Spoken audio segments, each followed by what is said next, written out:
The story of the breakers begins not with bricks or marble, but with ambition.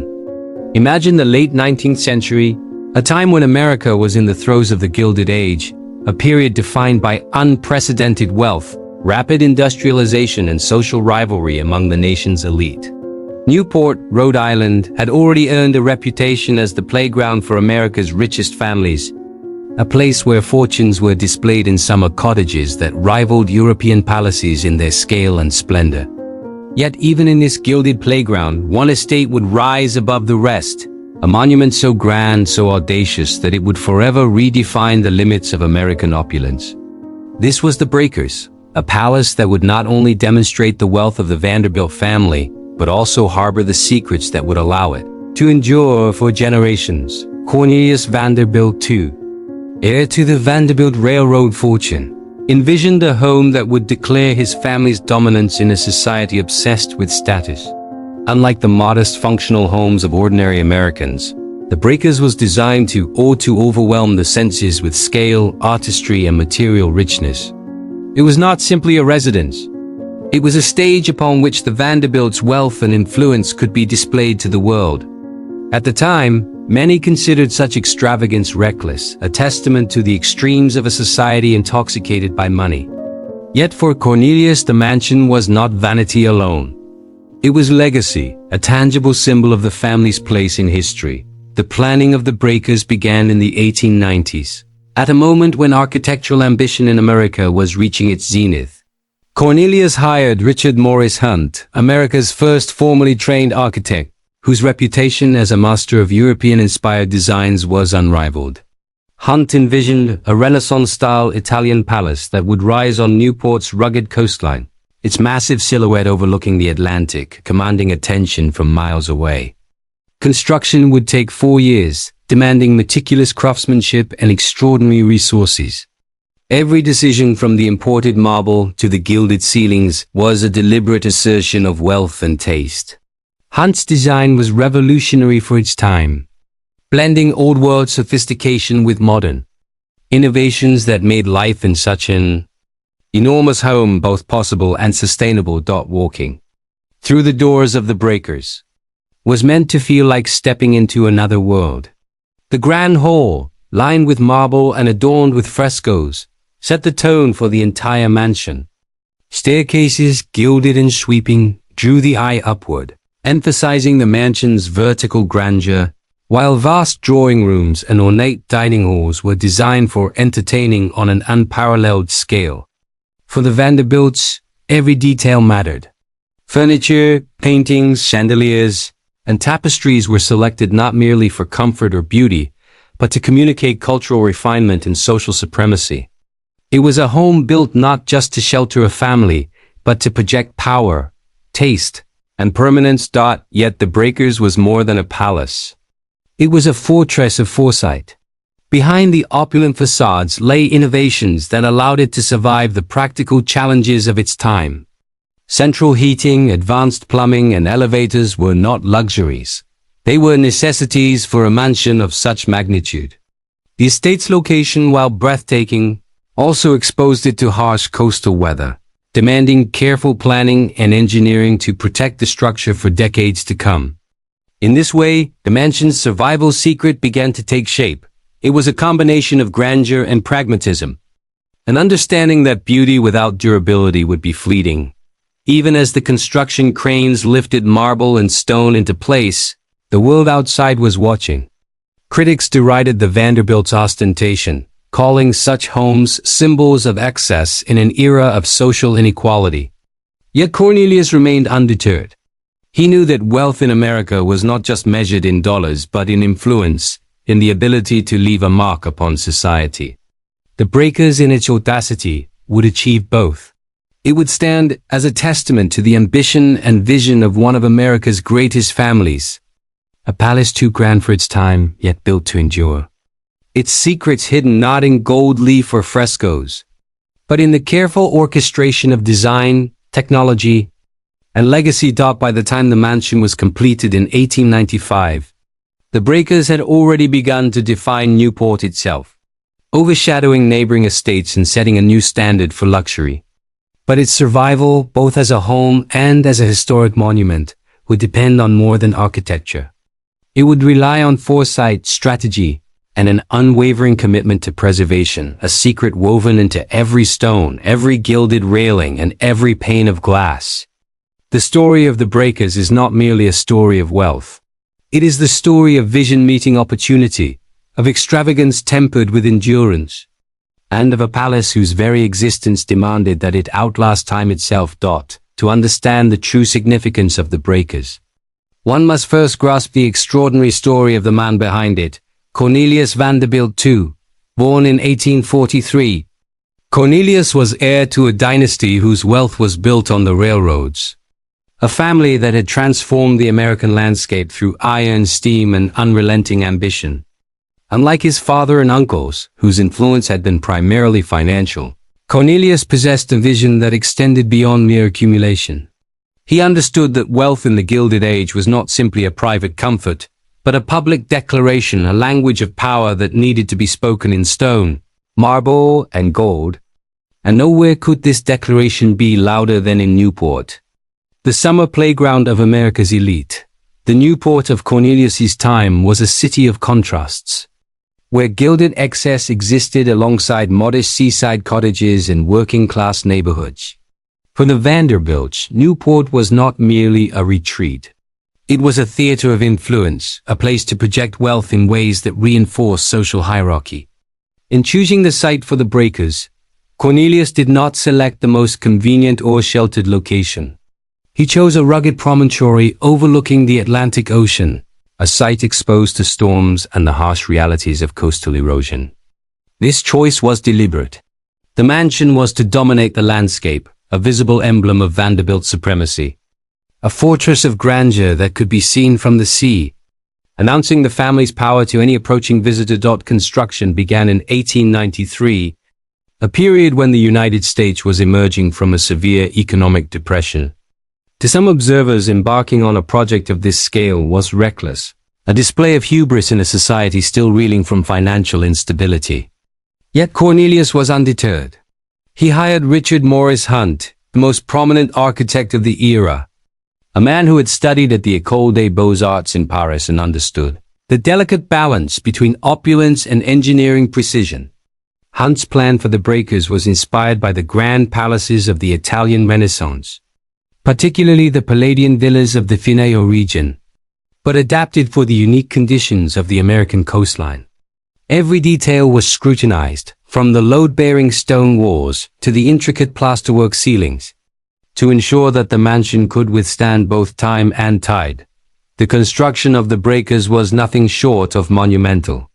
Laborers from across the country were employed, bringing expertise in masonry, carpentry, and decorative arts. Marble was imported from Italy, bronze from France, and artisans were commissioned to create frescoes, wood carvings, and ornamental ironwork. The logistics alone was staggering. Thousands of tons of stone and timber had to be transported across the Atlantic and then over the rocky terrain of Newport. Despite these challenges, progress was steady. Hunt supervised every stage, personally inspecting the placement of each stone, the alignment of every column, ensuring that the final structure would not merely be large, but architecturally coherent and aesthetically flawless. Inside the mansion, the scale was equally breathtaking. The grand hall, with its soaring ceilings, imported marble floors, and sweeping staircase, was designed to awe any visitor. Here, the Vanderbilts would receive guests, host elaborate parties, and demonstrate the pinnacle of social refinement.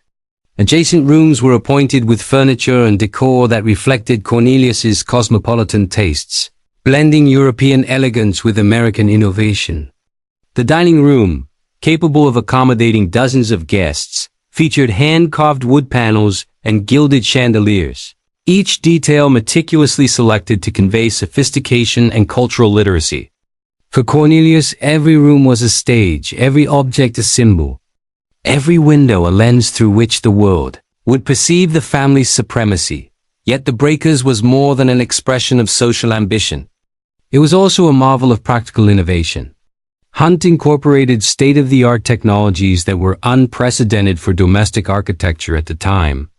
Central heating and modern plumbing ensured comfort throughout the massive structure, while elevators and dumbwaiters allowed staff to maintain service efficiency without disturbing the household's social life.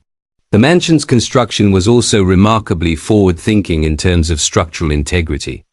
The granite and limestone walls were reinforced to resist coastal storms. The roofing and drainage systems were designed to prevent damage from heavy rain and snow, and the foundation was engineered to accommodate the mansion's immense weight without risk of settlement. In these decisions, Hunt and Cornelius displayed a rare understanding that survival and grandeur were not mutually exclusive. The social dimension of the breakers cannot be overstated. The Vanderbilts were acutely aware that wealth without recognition was meaningless. Newport was home to other powerful families, the Astors, the Morgans, the Gores, each vying for prominence. In this environment, architectural display became a weapon in the silent battle for social dominance. The breakers was Cornelius's statement that the Vanderbilts had arrived, not just financially, but culturally, aesthetically, and morally, in the hierarchy of American aristocracy. The mansion's very existence reinforced the family's narrative of progress, refinement, and permanence. However, the mansion also concealed the pressures and contradictions of its creation. The cost of construction, which exceeded $7 million at the time, was staggering, equivalent to hundreds of millions today. Maintaining such a property required a retinue of dozens of servants, gardeners, and attendants, a human machinery that needed constant management. There were logistical challenges in staffing, supply, and upkeep, each a hidden testament to the true cost of opulence. Cornelius understood these burdens but saw them as a necessary price for immortality in the social imagination. Every gilded corner, every marble column, every frescoed ceiling was a calculated investment in legacy. By the time the mansion was completed in 1895, it had transformed not only the Newport coastline but also the perception of what American wealth could achieve. Unlike earlier estates, which were sprawling but relatively modest, the Breakers was a full-scale palace. It represented a fusion of art, engineering, and social strategy, a home that was simultaneously lived in and performed for. For visitors, it was overwhelming, a sensory experience designed to impress and intimidate. For Cornelius, it was both a personal triumph and a public declaration, a fortress built not for defense against enemies, but for survival against the passage of time, the erosion of social influence, and the inevitability of change. Even today, the survival secret of the Breakers can be traced to these early decisions. The mansion was conceived with a dual purpose: to inspire awe and to endure. Its materials, construction techniques, and attention to detail were chosen not merely for beauty, but for resilience. Unlike other Gilded Age estates that decayed or were demolished, the Breakers remains a monument, a window into a world of extreme wealth, ambition, and foresight. It stands as evidence that true grandeur is not measured solely by extravagance, but by the foresight to ensure that such extravagance can withstand the trials of time, climate, and human history. In the next chapter of its story, we will explore the lives that unfolded within these walls, the triumphs, the scandals, and the secrets that would shape not only the Vanderbilt legacy, but also the very notion of survival amid excess. The Breakers is more than a house. It is a living testament to ambition, a palace whose greatest secret is that it was built to last, even as the world around it changed in ways Cornelius could never have imagined. As the walls of the Breakers rose in Newport, so too did the expectations and scrutiny surrounding the Vanderbilt family. Cornelius Vanderbilt, too, despite his immense fortune, faced a social climate that demanded more than wealth. It demanded perfection, refinement, and the appearance of effortless supremacy. The Gilded Age was an era of conspicuous consumption, a time when every lavish party, every imported chandelier, every marble column served as a statement of one's position in the intricate hierarchy of American aristocracy. For Cornelius, the mansion was not merely a residence. It was a declaration of identity, a concrete manifestation of the Vanderbilt legacy that needed to survive judgment, time, and scrutiny alike. Yet beneath the veneer of opulence, the family dynamics were complex.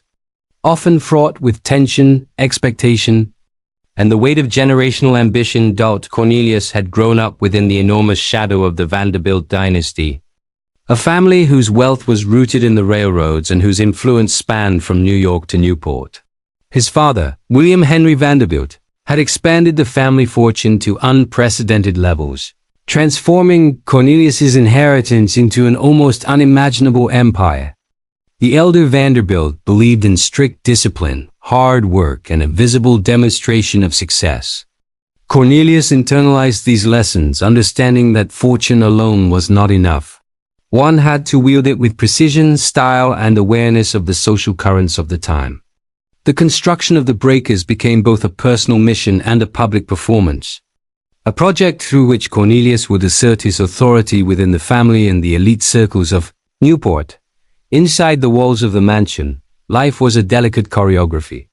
Servants moved through vast corridors, attending to every need of the household, yet remaining invisible to guests, preserving the illusion of seamless elegance.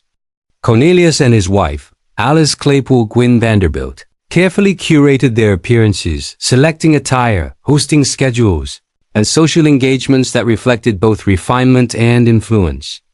Each gathering at the breakers was an exercise in social engineering.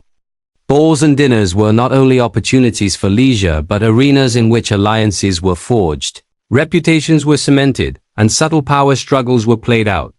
Guests would arrive from the leading families of the nation, the Astors, the Gores, the Morgans, and every detail of their experience, from the glittering chandeliers to the sound of the Atlantic waves crashing on the rocks below, was meticulously orchestrated to impress and to command respect. The architectural grandeur of the breakers mirrored the social strategies of its owners. Its Italian Renaissance inspiration was deliberate. It evoked the European aristocracy, suggesting culture, sophistication, and permanence. Yet it was adapted to the realities of Newport's coastal environment. Thick stone walls resisted wind and sea spray, while reinforced foundations ensured stability on the rocky cliffs. Cornelius's vision was that the mansion should endure not just physically, but socially, remaining relevant and admired for generations. He understood that the appearance of permanence was as important as the reality. A structure that looked timeless reinforced the family's status as enduring figures in American society. The house itself became a character in the family drama, its very presence influencing behavior, dictating etiquette, and silently reinforcing the hierarchy within its walls. The daily rhythms of life at the breakers reflected the vast complexity of running a household of such scale. Hundreds of servants were employed, each with a specific role: butlers, maids, gardeners, cooks, and chauffeurs. Their labor was invisible yet essential, allowing the Vanderbilts to project an image of effortless sophistication. Cornelius personally supervised aspects of household management, understanding that precision extended beyond architecture into the operation of his domestic empire.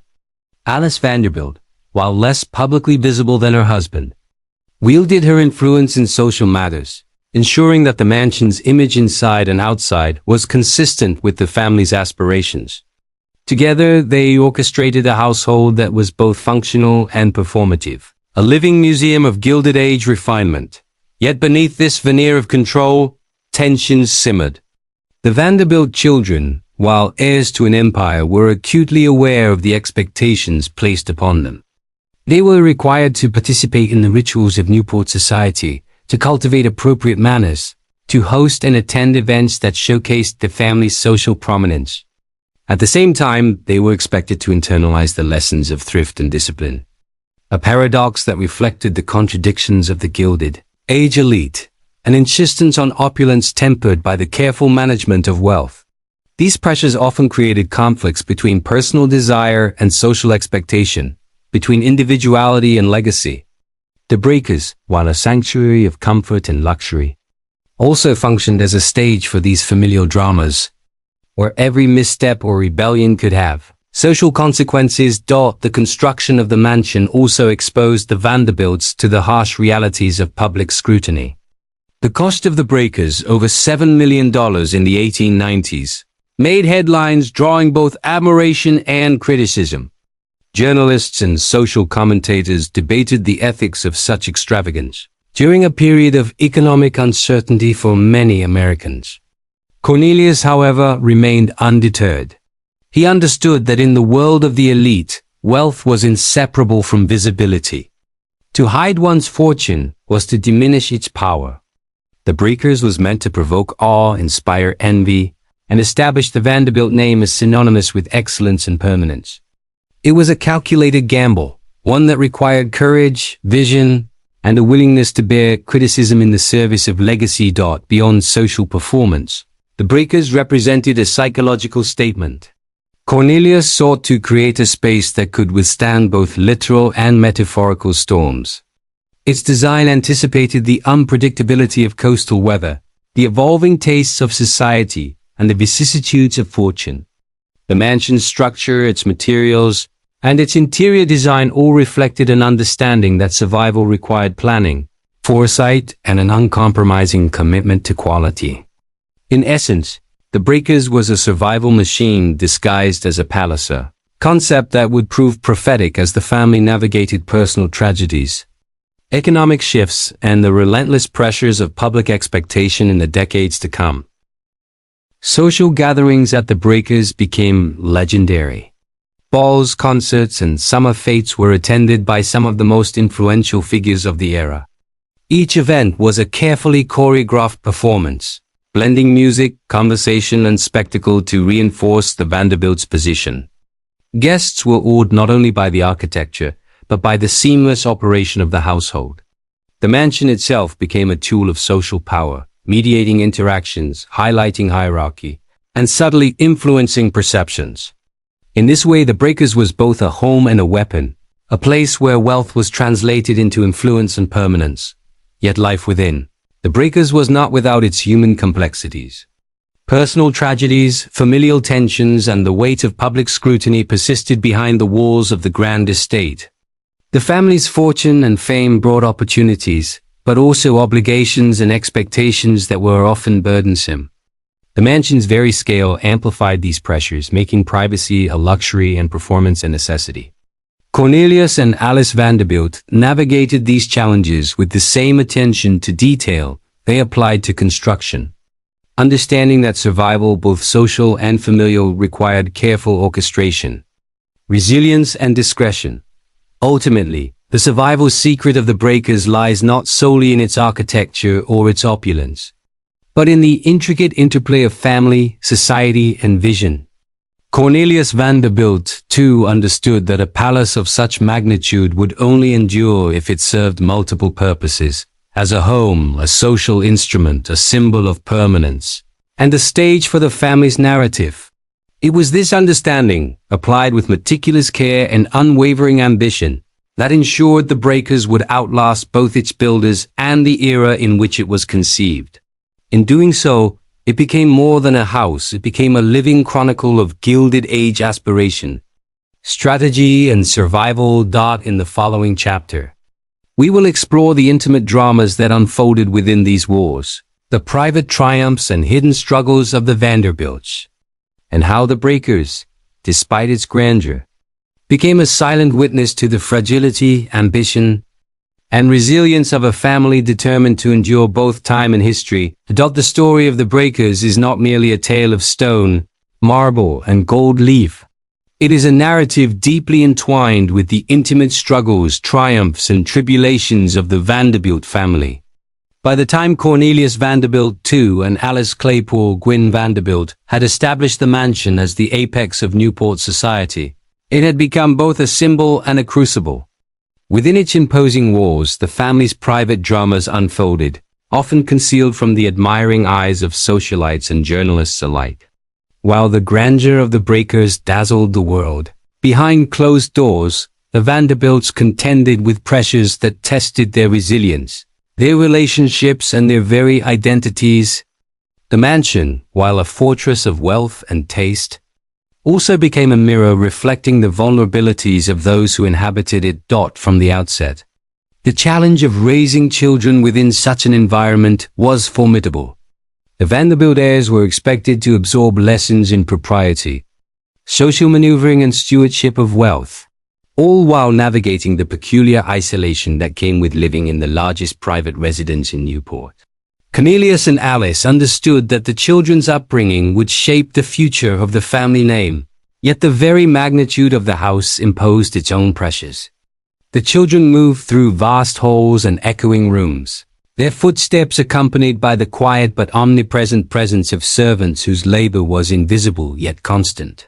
For the Vanderbilt children, the Breakers was at once a playground, a school, and a stage, where every misstep carried the potential for social embarrassment.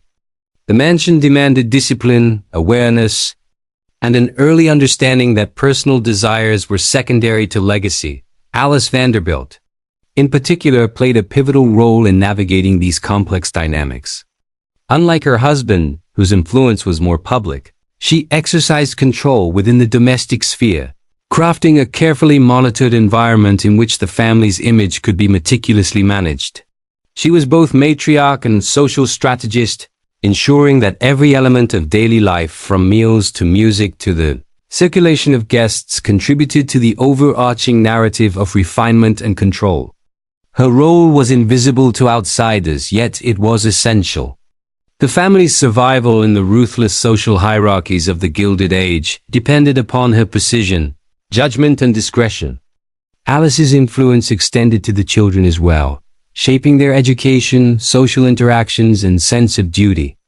Within the walls of the Breakers, she was both guardian and gatekeeper, orchestrating the family's daily rituals with the same care as the architects who had designed its ornate facades. Yet even the most meticulous planning could not fully shield the family from external pressures. Newport society, while admiring of wealth, was also unforgiving. Gossip traveled quickly, and the scrutiny of elite peers could be relentless. The Vanderbilts were newcomers to the highest ranks of the American aristocracy, and despite their fortune, they faced subtle but persistent efforts to undermine their social standing. Invitations, seating arrangements, and introductions were all arenas of influence, where the minutest miscalculation could result in humiliation or diminished prestige. The Breakers functioned as both shield and weapon in this arena. Its sheer scale, artistry, and sophistication were intended to command respect and awe, yet even the grandeur of the mansion could not entirely inoculate the family against judgment. In effect, the house itself became an actor in the social drama, its presence amplifying both admiration and critique. Within the mansion, the line between public performance and private life was constantly blurred. Social gatherings, meticulously staged and executed, were interspersed with intimate family moments, yet the mansion's size often made privacy elusive. Cornelius, despite his commanding presence in public life, was a deeply private man at home. Yet even he could not escape the awareness that the family's every action contributed to the mythos of the Breakers. The scale of the house imposed a constant vigilance, a recognition that the family's survival, socially, financially, and historically, required both discipline and discretion. It was a lesson that the children absorbed early, learning that wealth brought visibility, and visibility demanded both performance and restraint. The psychological impact of living in such an environment was profound. The mansion, with its towering ceilings, grand staircases, and expansive rooms, fostered a sense of both awe and isolation. Children grew up in corridors that seemed to stretch endlessly, with rooms that reflected light and opulence but echoed with the absence of intimacy. Even simple conversations were mediated by distance and scale, creating a dynamic in which familial connection required conscious effort. At the same time, the grandeur of the Breakers instilled a deep awareness of hierarchy and propriety. Every gesture, every word, every interaction became part of an ongoing education in social strategy and personal presentation. In this environment, the line between private emotion and public expectation was often indistinguishable. A tension that would shape the family for generations. Financial stewardship was another constant concern. While the Vanderbilt fortune was immense, Cornelius understood that wealth could be fleeting without careful management. The construction and maintenance of the Breakers required significant resources, from imported marble to elaborate landscaping, yet Cornelius approached these expenditures with both boldness and foresight.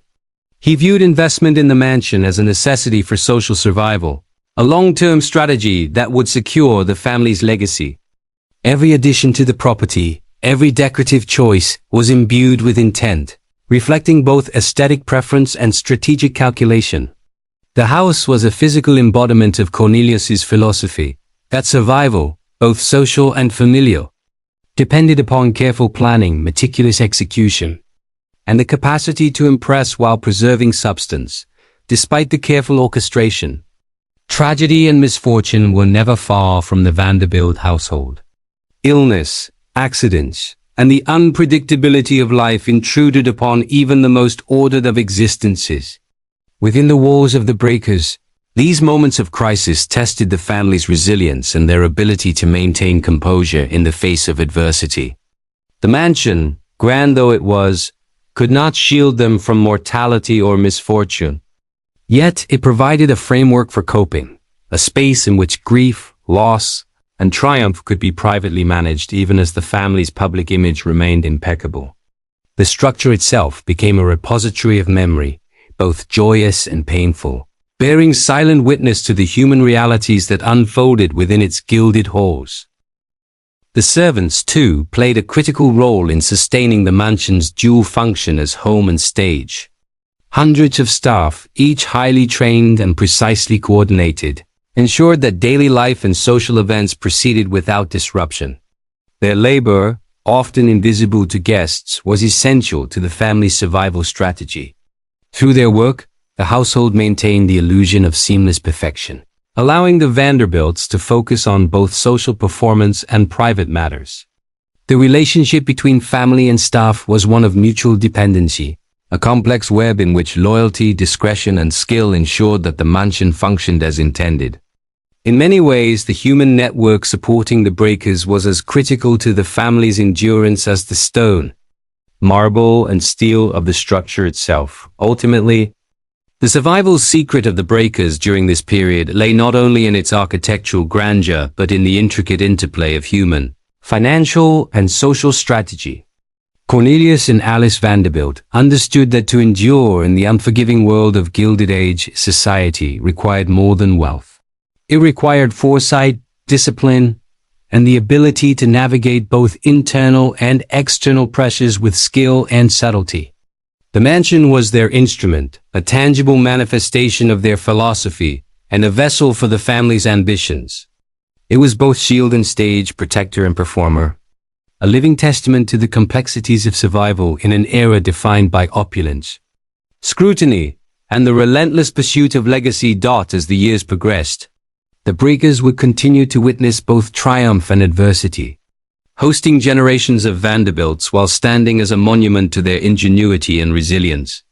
Its walls absorbed the dramas of daily life, the challenges of social expectation, and the quiet struggles of those who sought to balance personal desire with public duty. In doing so, the mansion became more than a residence. It became a repository of memory, a testament to the enduring strategies that allowed a family and a palace to survive an era defined by excess, ambition, and the unyielding demands of society. In the chapters that follow, we will explore how the Vanderbilt heirs, guided by the lessons of their parents and the legacy of the Breakers, navigated the transition into the modern age, preserving both family and mansion against the shifting tides of fortune and history. By the early 20th century, the Breakers had transcended its role as a mere family residence, evolving into a stage upon which the Vanderbilt family negotiated both power and perception. Cornelius Vanderbilt, too, had passed away in 1899, leaving Alice Vanderbilt to steward the mansion and guide their children through an era that increasingly demanded public visibility, alongside private control. The passing of the patriarch marked a subtle but profound shift. The responsibility for survival, social, financial, and emotional, was now concentrated in the careful hands of a matriarch, acutely aware of the mansion's symbolic weight. Alice's role was no longer just that of hostess. She had become the guardian of legacy, the arbiter of propriety, and the director of a carefully curated narrative that extended far beyond the walls of the Breakers. The house, with its palatial interiors and sprawling grounds, had become both a tool and a responsibility, its operation a daily lesson in strategy, patience, and subtle negotiation. The scale of the mansion continued to impress, but it also imposed extraordinary demands. Every hallway, every room, every decorative element required meticulous attention. The domestic staff, now numbering in the hundreds, functioned as the invisible machinery that allowed the family to operate both publicly and privately. From the kitchens where elaborate meals were prepared with precision, to the vast laundry facilities where garments of silk and lace were treated with care, the mansion's operations demanded constant oversight. Alice Vanderbilt maintained strict protocols, her attention to detail bordering on obsession, for she understood that any disruption, even a minor social misstep, could ripple outward, undermining years of carefully cultivated status. The Breakers was not just a home. It was a lesson in management, discipline, and survival. A constant exercise in balancing human endeavor with architectural grandeur. The children, now coming of age, faced unique challenges within this environment. Each heir was under the microscope, their behavior scrutinized not only by their parents but by a society attuned to the smallest lapses in decorum. Nicholas, Cornelius's eldest son, absorbed lessons in restraint, diplomacy, and social strategy. He was taught to understand that wealth, while a shield, could also be a target, and that visibility demanded both sophistication and caution. Every interaction within Newport society, every public appearance, was a carefully orchestrated performance, where the family's reputation was as tangible as the marble floors beneath their feet. The younger children, too, internalized these lessons, learning early that the grandeur surrounding them was inseparable from responsibility, and that survival in the upper echelons of society required constant vigilance. Yet the Breakers was more than a social stage. It was a laboratory for innovation. Alice Vanderbilt, influenced by the latest European designs and domestic technologies, sought to integrate modern conveniences without compromising the mansion's aesthetic integrity. Electricity was installed with precision, offering not only illumination but a statement of progress and sophistication. Plumbing, heating, and ventilation systems were designed to operate seamlessly behind the scenes, ensuring that comfort and efficiency were maintained while maintaining the illusion of effortless luxury. The integration of these technologies reflected an understanding that survival in a rapidly modernizing society demanded adaptation. The Breakers was not merely surviving. It was evolving, incorporating the tools of modernity to reinforce the family's dominance and influence. Financial management, always central to the family's strategy, remained a delicate balancing act. Though the Vanderbilt fortune was vast, the costs of maintaining a mansion of this scale were extraordinary. Repairs, renovations, seasonal staffing, and the acquisition of art, furniture, and decorative elements required constant attention. Alice Vanderbilt exercised careful oversight, ensuring that expenditures were justified both aesthetically and strategically. She understood that wealth, while immense, was finite, and that the sustainability of the Breakers depended upon prudence as much as ambition. The mansion itself became a tangible measure of stewardship, its continued excellence a reflection of careful management, foresight, and strategic planning. Social strategy continued to play a central role in the family's survival. Newport society, while ostensibly celebratory of wealth, was deeply hierarchical, with long-standing families wary of new money and outsiders seeking to assert themselves. The Vanderbilts, though possessing unparalleled resources, had to navigate a complex web of alliances, rivalries, and expectations. The Breakers became both shield and stage, a physical manifestation of the family's power that could command respect, and all while subtly signaling social sophistication. Invitations, seating arrangements, and guest lists were carefully curated, each choice reflecting a nuanced understanding of influence, perception, and the interplay between wealth and reputation. In this environment, survival required not merely possession of fortune, but mastery of the subtle social arts, and the mansion provided the perfect venue for both instruction and display. Amidst these public and private challenges, the mansion's architecture continued to play a vital role in sustaining the family's influence. The grand staircase, designed to impress visitors at first sight, also functioned as a spatial metaphor for the hierarchy within the household, subtly reinforcing the children's understanding of authority, discipline, and societal order. Drawing rooms, dining halls, and galleries were not simply spaces for decoration. They were arenas for rehearsal, where lessons in etiquette, poise, and diplomacy were practiced daily. Artworks imported from Europe, sculptures of classical figures, and tapestries of historical significance all contributed to an environment that taught reverence, discernment, and strategic thinking.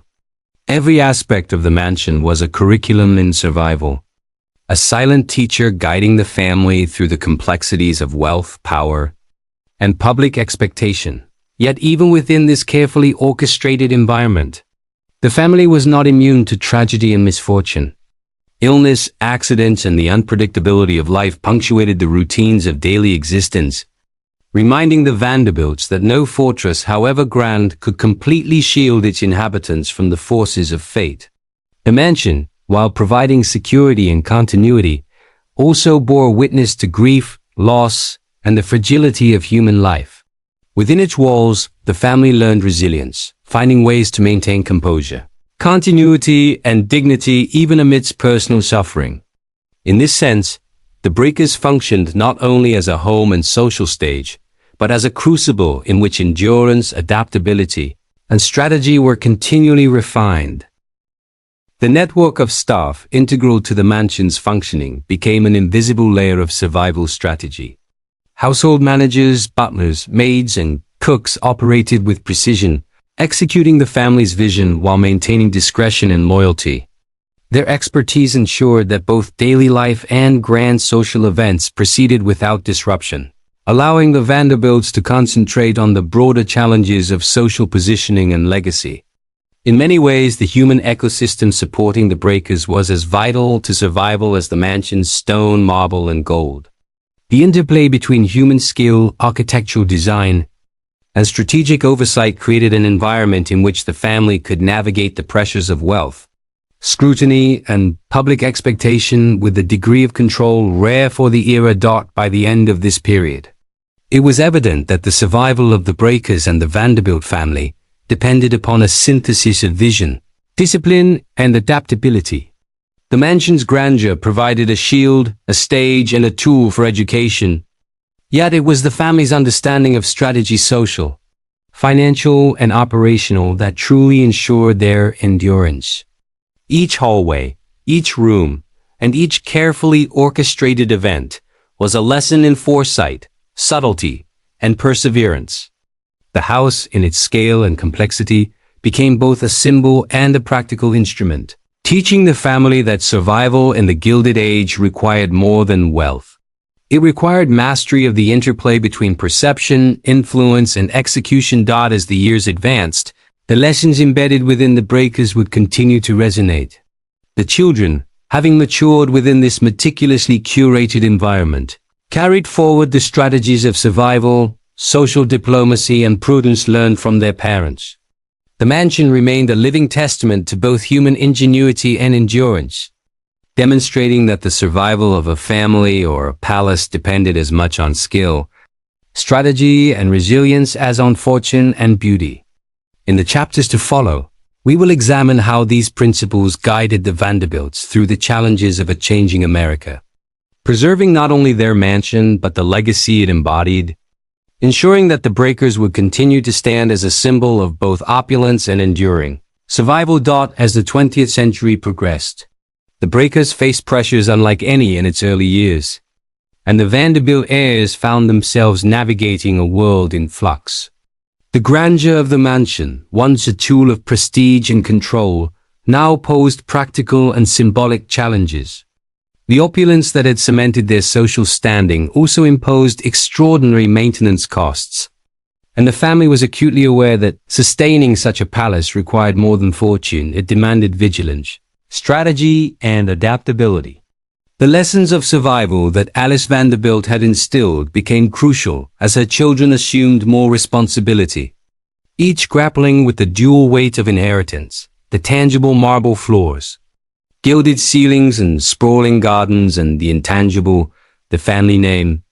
The societal expectations and the legacy of prudence and influence carefully cultivated over decades. Nicholas Vanderbilt, the eldest son, took a particularly active role in managing the estate's daily operations. His education, cultivated not just in formal schooling but in the private, disciplined environment of the Breakers, had prepared him for this responsibility. He understood that the mansion was more than stone and mortar. It was a living organism requiring attention, foresight, and diplomacy. Staff turnover, fluctuating market costs, and the complexities of hosting high-profile guests demanded constant attention. Each decision, whether regarding hiring, renovations, or social engagements, carried consequences that extended beyond the mansion's walls. Nicholas's leadership style blended strict oversight with subtle delegation, recognizing that survival at this scale depended on both meticulous planning and the cultivation of loyalty among those who operated the estate on a daily basis. Meanwhile, the younger Vanderbilt children navigated the social intricacies of their era, which demanded careful balancing of personal desire against family expectation. Marriages, social engagements, and public appearances were orchestrated not merely for pleasure but for strategic advantage. In a society increasingly focused on lineage and decorum, each act, each appearance was evaluated for its impact on the family's reputation. The mansion itself functioned as both venue and lesson, a tangible demonstration of the family's enduring influence and their ability to project power even as the social and economic landscape shifted around them. Lessons in etiquette, discretion, and negotiation, learned within the Breakers, were applied not only in society's parlors and ballrooms but also in boardrooms, philanthropic committees, and informal gatherings where the Vanderbilt's influence was expected and observed. Technological advancements also became central to the mansion's survival strategy. Alice Vanderbilt had introduced electricity, modern plumbing, and heating in her tenure, but the demands of the new century required constant innovation. The heirs embraced modernization while preserving the mansion's historical integrity, understanding that progress and preservation were not mutually exclusive. Engineers, architects, and artisans were employed to adapt the Breakers to contemporary standards, integrating safety systems, climate control, and improved structural supports without compromising the aesthetic vision of the estate. These efforts reflected a deep understanding that survival, particularly of a family legacy so intertwined with its physical home, required both reverence for tradition and willingness to embrace innovation. Financial pressures remained ever present, despite the family's immense wealth. The costs associated with maintaining a mansion of this scale were staggering, encompassing staff salaries, utility management, repairs, and the acquisition and upkeep of art and furnishings. Investments both in real estate and in diversified ventures were carefully managed, ensuring that the mansion did not become a financial albatross. Nicholas and his siblings quickly learned that the survival of the Breakers demanded a dual focus: an appreciation for the symbolic power of wealth and a practical, methodical approach to its stewardship. The mansion itself became a measure of their acumen. Its condition and continued operation reflected their ability to navigate both financial realities and social expectations with equal skill. Social strategy remained paramount. Newport, while ostensibly a haven for leisure, was a complex ecosystem of power, influence, and rivalry. The Vanderbilts, once newcomers to American aristocracy, had established themselves as a dominant force, but their position was never guaranteed. The Breakers functioned as both shield and stage in these dynamics. Hosting elaborate gatherings from formal balls to more intimate dinners allowed the family to reinforce alliances, demonstrate refinement, and maintain visibility within elite circles. Every event, meticulously planned and executed, served a purpose beyond enjoyment. It was a rehearsal in diplomacy, a demonstration of control, and a tangible assertion of survival. Invitations, seating arrangements, and entertainment were carefully curated, reflecting an understanding that the mansion spaces themselves were instruments of influence. Within the walls of the Breakers, education and preparation continued as central tenets of survival. Children were schooled not only in conventional subjects but in the subtleties of social strategy, negotiation, and perception management. exposure to art, literature, and history, coupled with the experience of observing household management and public engagement, provided lessons that were as practical as they were symbolic. The mansion's architecture reinforced these teachings. Grand staircases, expansive galleries, and intricately decorated rooms functioned as both inspiration and instruction, reminding each heir that privilege came with responsibility, and that survival depended as much on intellect and prudence as on wealth or status. Yet, even amidst careful planning, the family confronted unforeseen challenges. Illness, accidents, and shifts in societal expectations punctuated the narrative of the mansion's daily life, reminding the Vanderbilts that control was never absolute. Each event demanded resilience, adaptability, and a capacity for rapid problem-solving. The mansion, with its intricate infrastructure and network of staff, became a laboratory in which the family honed these skills. Maintenance crises, staffing shortages, and the unpredictability of social opinion tested their ability to balance immediacy with long-term planning. The lessons embedded in these experiences were invaluable, reinforcing the understanding that survival was not guaranteed by beauty, wealth, or lineage alone. The human ecosystem sustaining the breakers remained critical. Household managers, butlers, maids, and artisans worked in coordination to ensure smooth operations, often anticipating needs before they were explicitly stated. Their expertise allowed the family to operate at a level of refinement and efficiency that reinforced public perception and safeguarded private stability. The interplay between the family and staff was complex, combining elements of loyalty, trust, and subtle negotiation. Each interaction, from the orchestration of a formal dinner to the management of seasonal transitions, contributed to the mansion's ongoing survival, creating a delicate balance between human skill and architectural grandeur. In this era, the breakers also became a symbol of continuity amidst change. While society, industry, and global events shifted around them, the mansion stood as a testament to enduring principles: foresight, discipline, and strategic adaptation. Its survival was inseparable from the family's capacity to interpret and respond to changing circumstances, blending tradition with innovation, visibility with discretion, and wealth with prudence.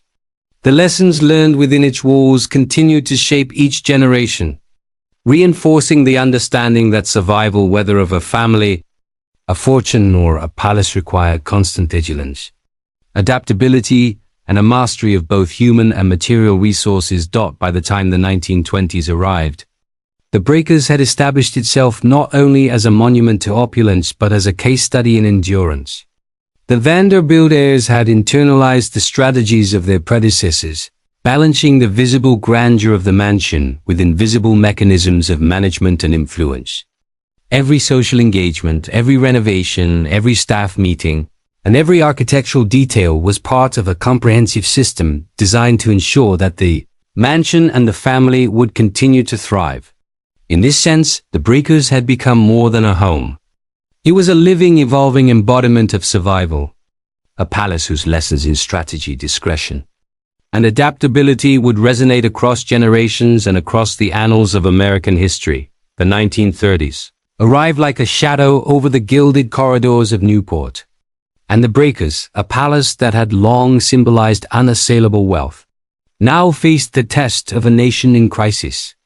The Great Depression, which upended fortunes across America, forced the Vanderbilt family to confront realities they had never fully anticipated.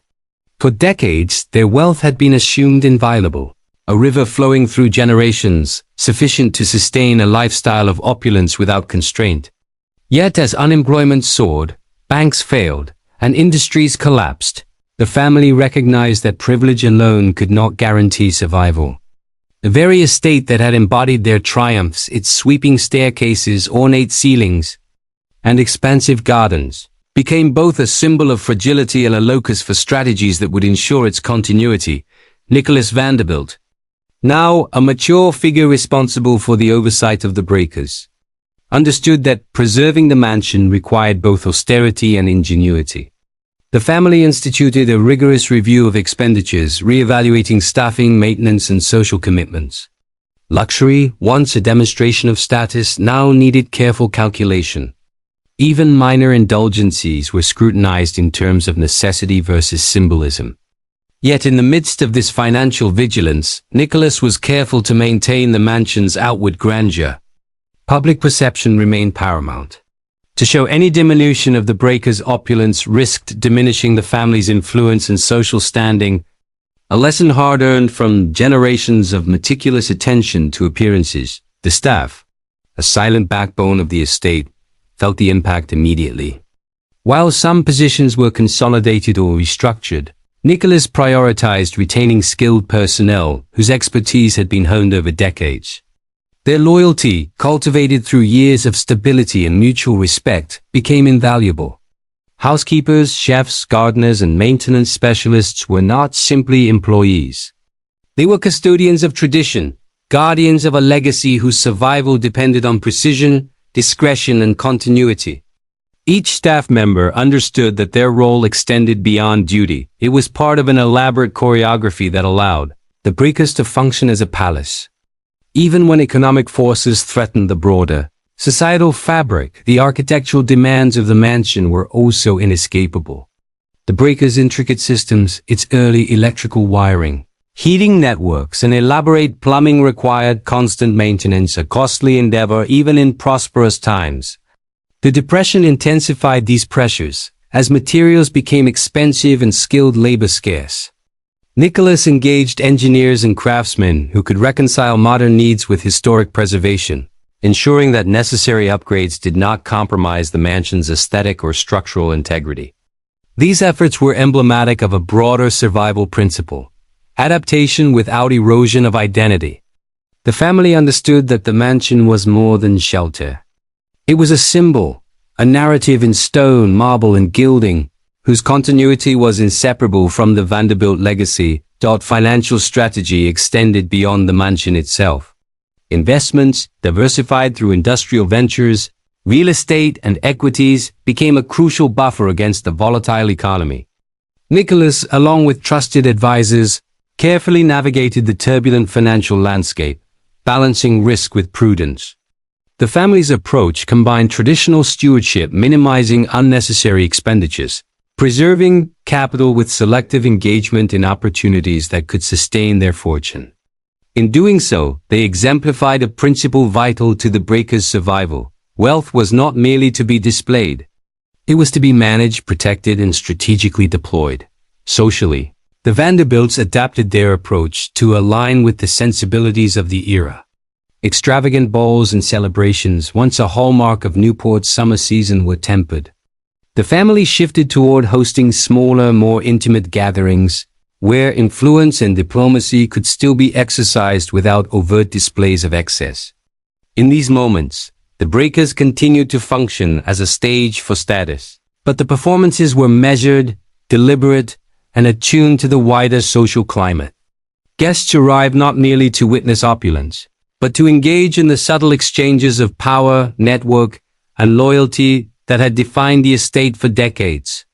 The mansion remained a fulcrum of influence, demonstrating that survival was as much about perception and human relations as about material security, education, and preparation of the younger Vanderbilt generation continued to evolve under these new conditions. Children were taught not only the refinement of social graces and the management of a large household, but also practical skills essential for resilience, financial literacy, negotiation, and crisis management. The mansion itself remained an instructive environment. Every room, hallway, and gallery served as a living classroom. Observing staff operations, overseeing seasonal transitions, and participating in strategic decision-making allowed the heirs to internalize lessons of stewardship, adaptability, and discretion. In essence, the breakers became an incubator for survival skills, combining grandeur with practical education. External pressures also demanded attention. Newport's economy, intertwined with tourism, shipping, and local industry, influenced the operational realities of the estate.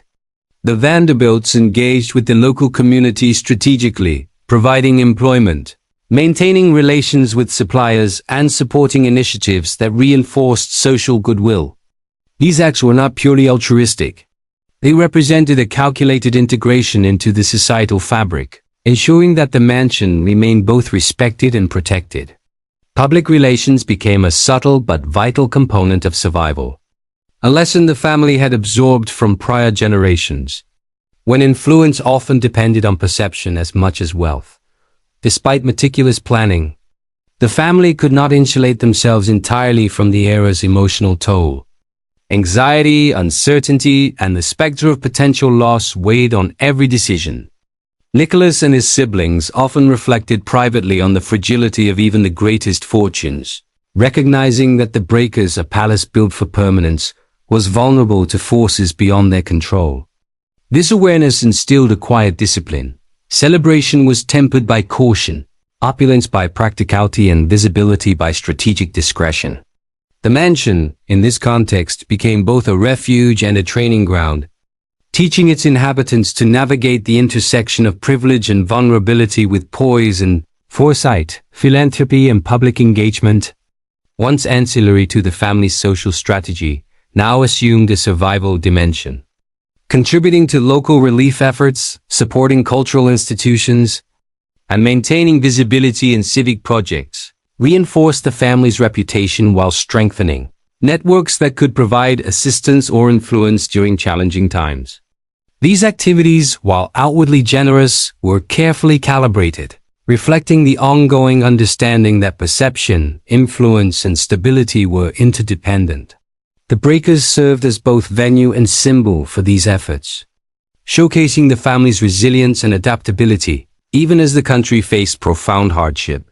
Through the Great Depression, the Breakers endured not merely as a structure of stone and marble, but as a testament to strategic foresight, disciplined management, and human resilience. The Vanderbilt heirs had internalized the mansion's lessons. Grandeur alone was insufficient for survival, and wealth without strategy was precarious. They combined prudence with visibility, innovation with tradition, and influence with adaptability. Each decision, from the maintenance of a gilded staircase to the orchestration of a discreet social gathering, was part of an intricate system designed to preserve both mansion and legacy. By the decade's end, the Breakers stood not only intact but revitalized, a palace that had weathered economic upheaval and emerged as a blueprint for survival under extraordinary circumstances. In the shadow of the nation's struggles, the Breakers had demonstrated a profound lesson. Survival for the wealthy was not guaranteed by fortune alone. It demanded strategy, discipline, and the foresight to balance visibility with discretion, luxury with pragmatism, and legacy with adaptability. The mansion's walls, once merely decorative, now echoed with the rhythms of careful management and deliberate action. The Breakers had become, in every sense, a living testament to the survival secrets of the Vanderbilt family, a palace too grand for its time, yet resilient enough to endure the century's most formidable challenges. As the 1940s dawned, the world teetered on the brink of unparalleled conflict. World War II, with its sweeping consequences, reshaped economies, societies, and the very notions of security across the globe. For the Vanderbilt family and the vast estate of the Breakers in Newport, Rhode Island, these global tremors reverberated with a distinctly personal intensity. The mansion, once a symbol of leisure, elegance, and the zenith of Gilded Age wealth, was now confronted with the imperatives of wartime adaptation. Its role shifted, subtly, yet profoundly, from a palace of private indulgence to a site of strategic management and social responsibility. The Vanderbilts, heirs to a legacy defined by grandeur and caution, understood that survival in this era demanded both prudence and ingenuity in equal measure. The war imposed immediate economic pressures that directly affected the mansion's operation. Rationing, labor shortages, and the diversion of materials to support the war effort necessitated an unprecedented degree of efficiency.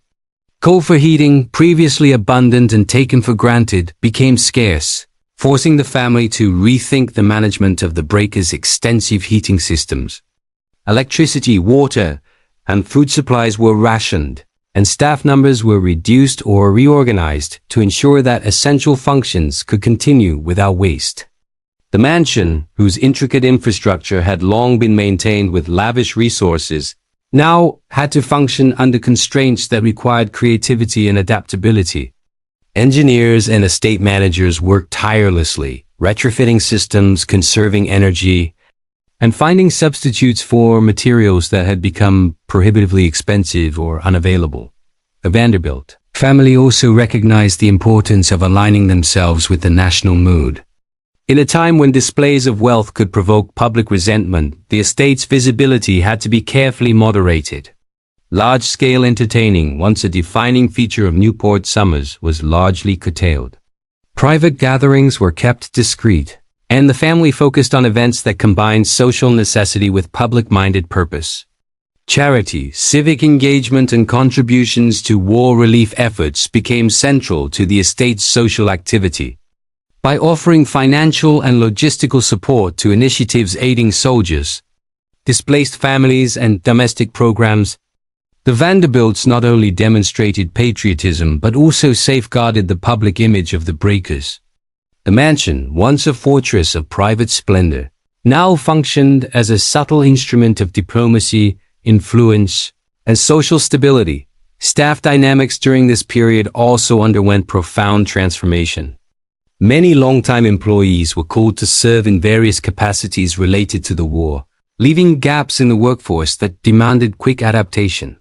The remaining personnel were retrained, multitasked, and in some cases replaced by temporary hires, often women or younger workers entering the labor force for the first time. This shift fundamentally altered the daily rhythm of the mansion.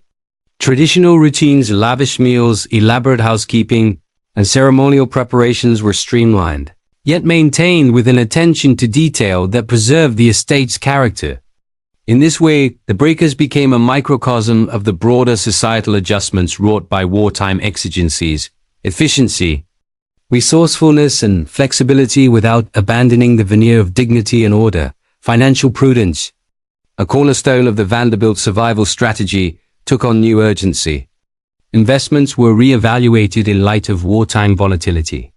Industrial enterprises supporting the war effort presented opportunities, yet required careful navigation to avoid overexposure or risk.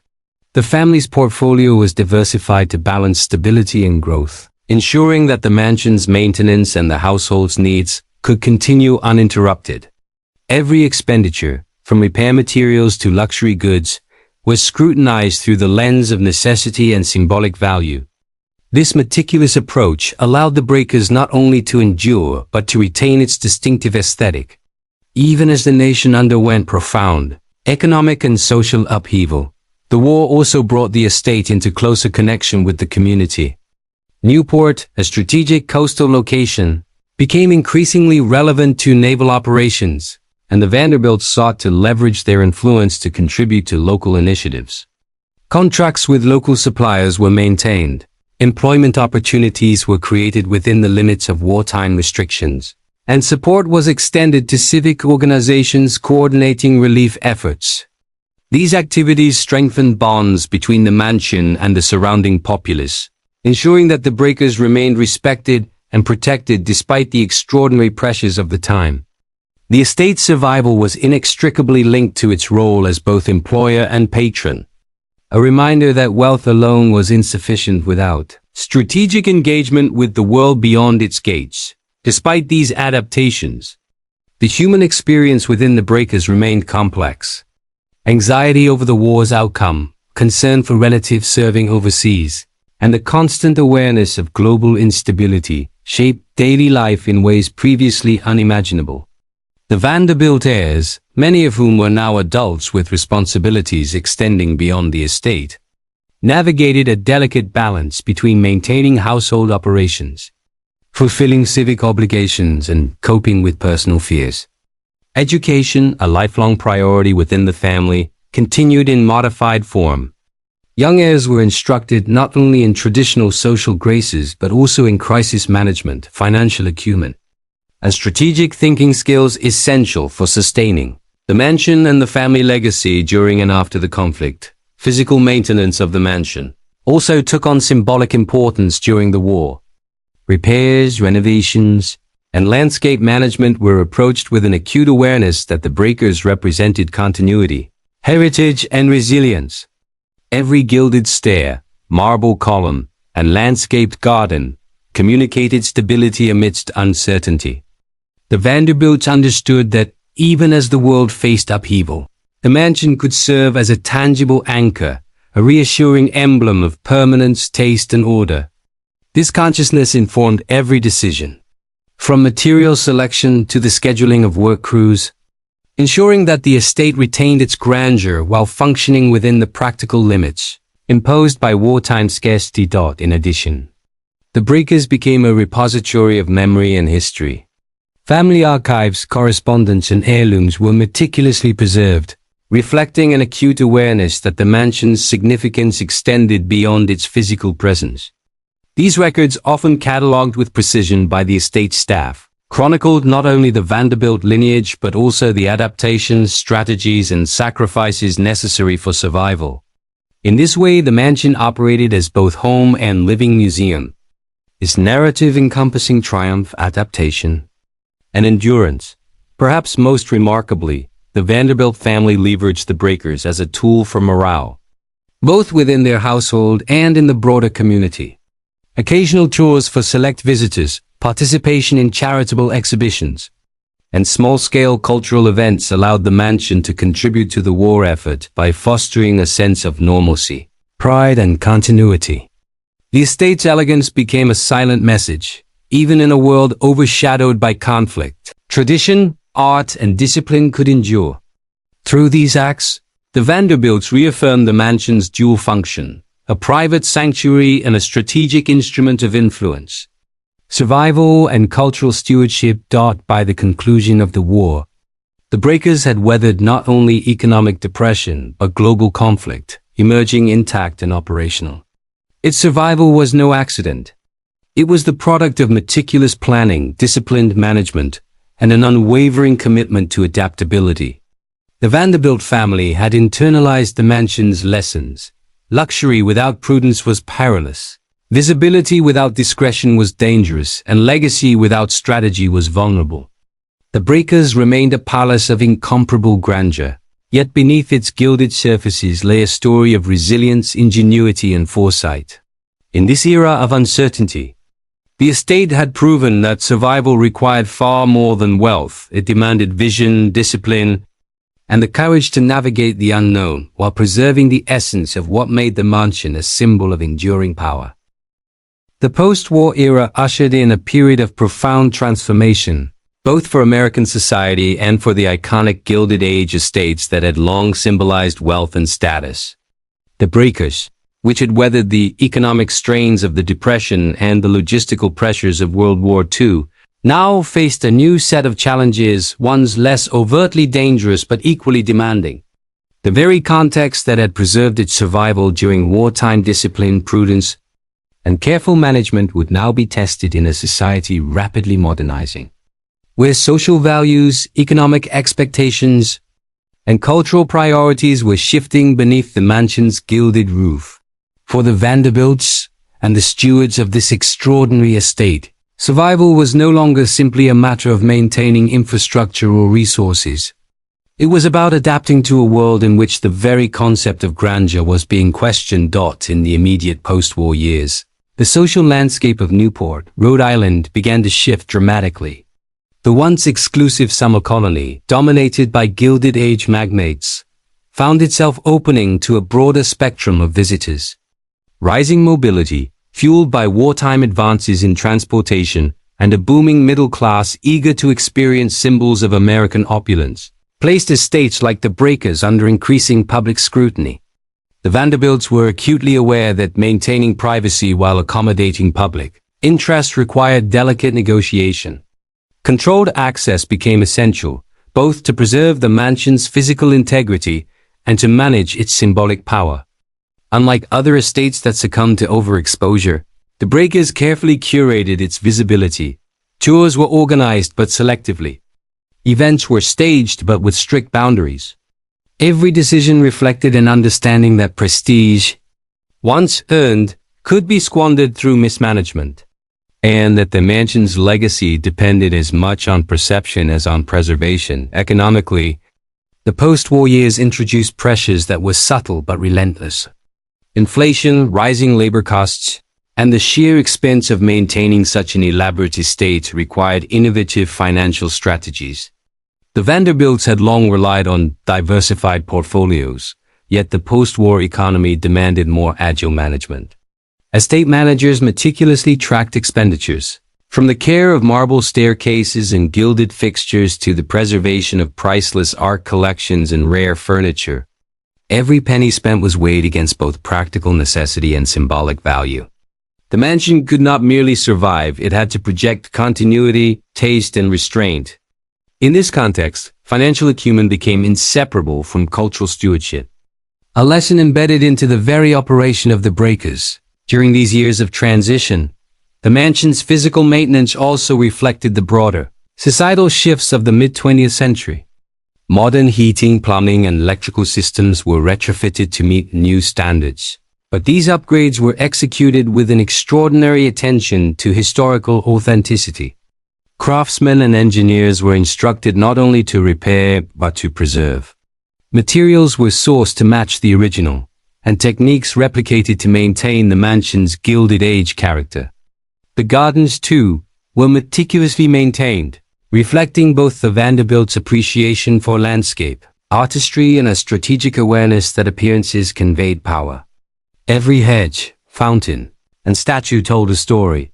The Breakers was not merely surviving, it was thriving in a carefully managed equilibrium between tradition and modernity. Socially, the mansion continued to function as a center of influence, though the nature of that influence evolved. The Vanderbilts, now operating in a world less deferential to inherited wealth, recognized that their social currency relied on contributions to culture, philanthropy, and civic engagement.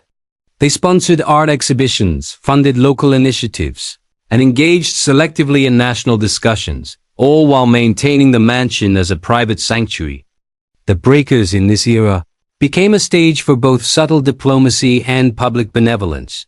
By opening its doors on controlled terms, the Vanderbilts cultivated goodwill, reinforced their societal relevance, and ensured that the estate's grandeur remained a tool of influence rather than a symbol of excess divorced from public understanding. Family dynamics, too, were central to the estate's post-war narrative. Younger members of the Vanderbilt lineage were coming of age, bringing new perspectives, ambitions, and sensibilities to the management of the Breakers. Education had shifted from strictly classical forms to include business acumen, social responsibility, and an understanding of historical stewardship. These heirs were instructed in the dual principles that had guided the mansion through earlier crises: the importance of discretion and visibility and the necessity of strategic adaptation. Lessons learned during the Depression and World War II informed their approach, ensuring that decisions about renovations, finances, and public engagement were guided by both prudence and a respect for tradition. Cultural preservation became a defining priority during this period. The mansion's extensive art collections, rare books, and period furnishings were catalogued, documented, and conserved with unprecedented rigor. Curators and historians were employed to ensure that the estate's historical integrity remained intact. Every decision about lighting, climate control, and display was made with an awareness that the mansion's survival depended not only on its structural soundness but on its ability to convey the story of the Gilded Age to future generations. In this sense, the Breakers evolved into a living museum, where the lessons of wealth, taste, and strategy were embedded in the very walls, ceilings, and gardens of the estate. The rise of tourism in post-war America further complicated management. While public interest provided opportunities for revenue, it also introduced risks of wear, damage, and misrepresentation. The Vanderbilts and their stewards implemented rigorous protocols, guided tours, restricted access to sensitive areas, and educational materials designed to contextualize the mansion's history without diminishing its aura of exclusivity. This careful orchestration allowed the Breakers to serve as both a cultural asset and a source of income, ensuring that financial sustainability reinforced historical preservation rather than undermining it. Technological modernization also played a critical role in the mansion's survival. Strategy, advances in electrical systems, climate control, and security allowed the breakers to function efficiently while protecting its delicate interiors. Yet modernization was never imposed at the expense of authenticity. Every upgrade was calibrated to maintain the mansion's visual and historical integrity. In this way, the breakers exemplified the principle that survival required a balance between innovation and reverence for the past, a lesson that would resonate through the decades to come. By the late 1950s, the breakers had firmly established its dual identity, a private family home and a public cultural institution. The Vanderbilts had mastered the delicate art of visibility without overexposure, innovation without compromise, and influence without ostentation. The mansion's survival through the post-war period was a testament not to mere wealth but to strategic stewardship, disciplined management, and an unwavering commitment to legacy. In navigating a world that had become more democratic, mobile, and scrutinized, the breakers retained its role as an emblem of taste, prudence, and enduring Gilded Age grandeur. By the conclusion of this transformative era, the estate had not only survived but had been reinforced as a model of strategic adaptation. The Vanderbilts had proven that the survival of a palace too grand for its time relied on far more than wealth alone. It required foresight, discipline, adaptability, and a profound understanding of both history and society. The breakers had endured economic upheaval, global conflict, and social transformation, and it would endure still, not merely as a relic of the past, but as a living testament to the power of strategy, stewardship, and the vision that guided a Gilded Age dynasty through some of the most turbulent decades of American history. As the mid-20th century gave way to the modern era, the breakers stood not only as a monument to Gilded Age extravagance, but also as a testament to the strategic foresight and resilience that had allowed it to endure for nearly a century.